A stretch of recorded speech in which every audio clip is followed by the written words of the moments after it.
The day I heard those words, something inside me changed. It was a quiet Sunday morning, the kind where everything feels still.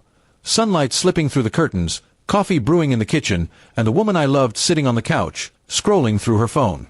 We were a few months away from our wedding. I thought life was moving in the right direction. Calm, stable, and full of plans. My fiancée, Mia, had been on edge lately, talking with her mom more often than usual.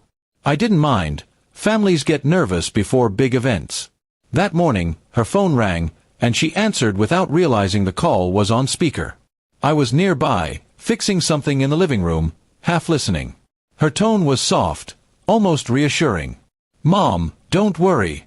I'll stay with him until someone better comes along." For a moment, I froze. I thought I'd misheard her. The words echoed in my head like a bell I couldn't unring. Until someone better comes along. I stood still, staring at the floor, my heart pounding so loudly it drowned out everything else. Her mother's voice came through faintly, worried. "Mia, that's not fair to him." But Mia just sighed. "I know. But he's safe, reliable. You know? I don't feel the spark anymore, but I can't just walk away." It was like watching my world collapse in silence. I'd loved her for 3 years, through late-night hospital visits when her dad was ill, through job changes, through everything. I thought what we had was built on trust, not convenience. Yet in that moment, I realized I was part of a plan, not a partnership. I didn't confront her right away. Instead, I stepped quietly into the backyard, needing air, needing space to think. My hands trembled as I tried to understand what I'd just heard. There was no anger yet, just disbelief. How do you process something like that from someone you were ready to spend your life with? After a while, she came outside looking for me. "You okay?" she asked lightly, still unaware that I'd heard everything.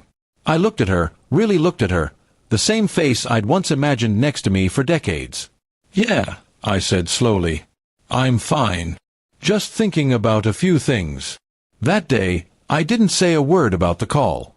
Instead, I watched her, the way she laughed, talked, moved. Everything felt suddenly unfamiliar, like I was seeing her for the first time without the filter of love. Over the next few days, I started pulling back, gently but clearly. I didn't initiate texts. I didn't make plans.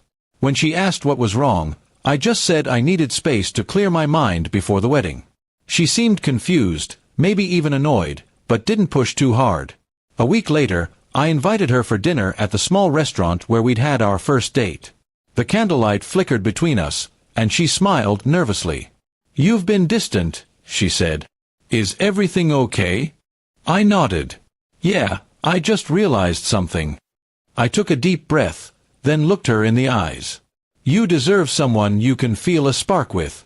And I deserve someone who doesn't see me as a placeholder until something better comes along." Her face went pale. "What are you talking about?" she whispered. I reached into my pocket and placed her phone on the table. "Speakerphone works both ways," I said softly. "I heard what you told your mom last Sunday." The silence that followed was unbearable. She covered her face with her hands, tears welling up. "I didn't mean it like that," she said weakly. "I was just frustrated. I said something stupid." I sighed. "Maybe you didn't mean it, but you said it. And those words told me everything I needed to know about where your heart is." She cried quietly, whispering that she was sorry, that she'd been scared of settling down too soon, that she didn't realize how cruel her words had sounded. I listened, but something in me had already let go. It wasn't about anger anymore, it was about truth. We parted ways that night without a scene, no shouting, no accusations. Just a quiet goodbye between two people who finally saw each other clearly. It hurt deeply, but it also felt like peace. I didn't deserve to be loved halfway, and she didn't deserve to live a lie. Months later, I heard she had started therapy, working through her fear of commitment. I respected that. As for me, I began rebuilding, not just my confidence, but my sense of self-worth. I learned that love should never feel like waiting in line for someone else's better option. Now, when I look back, I don't feel bitterness. I feel gratitude. That accidental phone call saved me from years of pretending. It taught me that honesty, even when it hurts, is better than comfort built on illusion. Sometimes the hardest truths are the ones that finally set you free, and that day, I finally walked away into mine.